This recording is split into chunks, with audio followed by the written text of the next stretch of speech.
नमस्कार दोस्तों। अब आपको जैसे बोर्ड पे दिख रहा होगा कि दो सेंटेंस लिखे हैं, तो इसमें आज हम पढ़ने क्या जा रहे हैं। इसमें हम पढ़ने वाले हैं अनलेस का प्रयोग। तो अनलेस का प्रयोग जो होता है वो इफ के स्थान पर किया जाता है। जैसा कि यहाँ कहीं कहीं कुछ कुछ वाक्यों में हमें मेंशन कर दिया जाता है, कभी कभी मेंशन नहीं किया जाता। जैसे ऊपर वाले सेंटेंस में देख लीजिए आप, पहले आपको सेंटेंस पढ़ के सुना दें और एक बार अपने से कोशिश कीजिए, अगर आपसे बनता है ट्राई कीजिए, अगर आपसे नहीं बनता तो आप देखिए आप गलती कहाँ कर रहे हैं। ठीक है, तो हम सेंटेंस पढ़ते हैं। क्या है sentence? If Ram does not act now he will lose everything.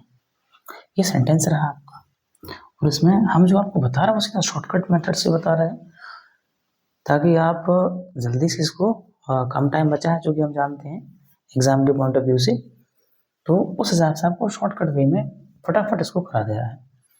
तो इसमें लिख रखा है रीराइट यूजिंग अनलेस, मतलब इसको अनलेस का प्रयोग कीजिए इस सेंटेंस में। दूसरा सेंटेंस क्या है? If they do not work properly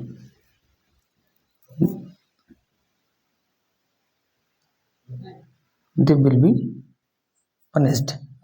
इसमें भी हमसे कह रहा है using unless in place of if, मतलब इफ के स्थान पर अनलेस का प्रयोग कीजिए। तो पहले तो आपको बता रहे कि अनलेस का जो प्रयोग किया जाता है वो इफ के ही स्थान पर किया जाता है। इफ की जगह पर अनलेस का प्रयोग किया जाता है। इसका मतलब ये है कि इफ हटा के वहाँ अनलेस छोड़ देना है। अच्छा, और देखते हैं पर क्या क्या चेंज होगा। तो चूंकि हम जानते हैं कि जो जब इफ को हटाएंगे और उसकी जगह अनलेस जोड़ेंगे, तो अनलेस अपने आप में नेगेटिव वर्ड है, तो उस नेगेटिव वर्ड के आ जाने से यहाँ ये नेगेटिव शब्द हट जाएगा, जो कि आपको ये वाक्य दिख रहा होगा नेगेटिव में है।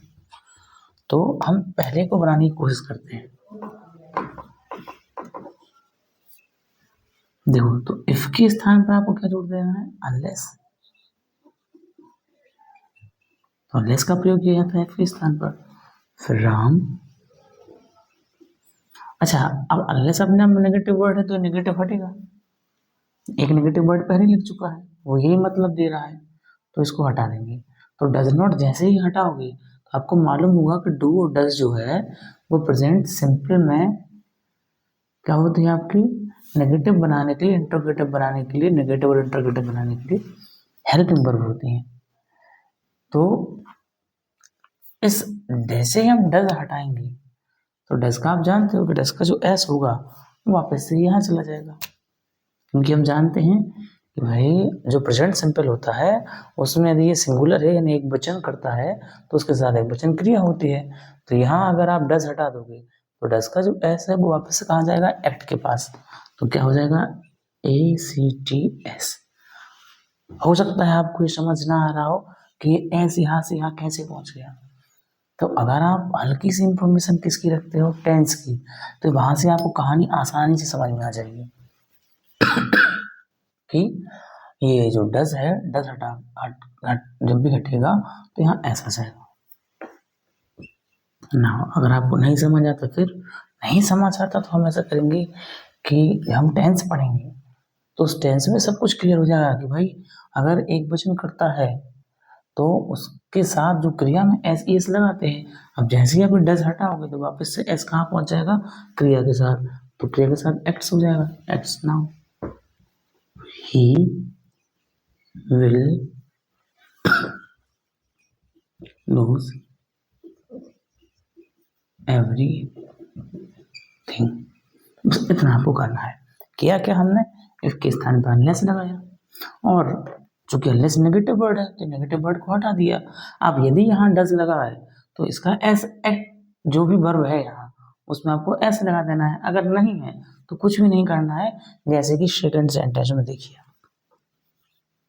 इसका बनाए लिखा है if they do not work properly they will be punished. तो यहाँ इफ के स्थान पर किसका प्रयोग कर देंगे? अनलेस का। फिर दे। अब अभी समझाया आपको कि यदि इफ की जगह आप अनलेस लगाओगे तो ये एक नेगेटिव वर्ड है, तो ये नेगेटिव ऑटोमेटिक हटेगा। तो डू नॉट हटा देंगे, जैसे ही डू नॉट हटाएंगे क्या लिखा जाएगा? केवल वर्क। अब इन दोनों में आप समझ रहे होंगे, इन दोनों सेंटेंस को इसीलिए लिया गया है कि इसमें डज था इसलिए यहाँ एस पहुंचा, यहाँ डू है, डज नहीं है, इसलिए वर्ग का वर्ग रहेगा।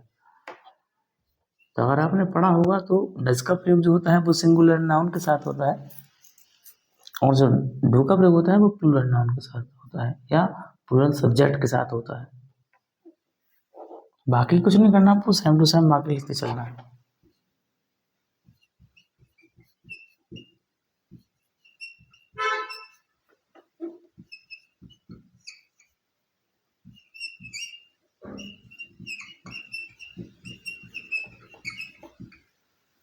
बस आपका हो गया। तो हमने किया क्या है कि इफ के स्थान पर अनलेस जोड़ा और जो नेगेटिव शब्द थे उनको हटा दिया।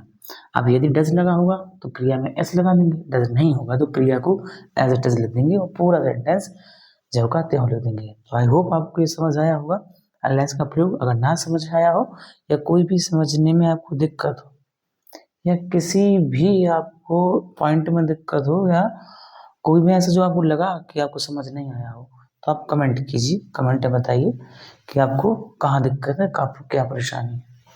तो नोट कर लीजिए इसे।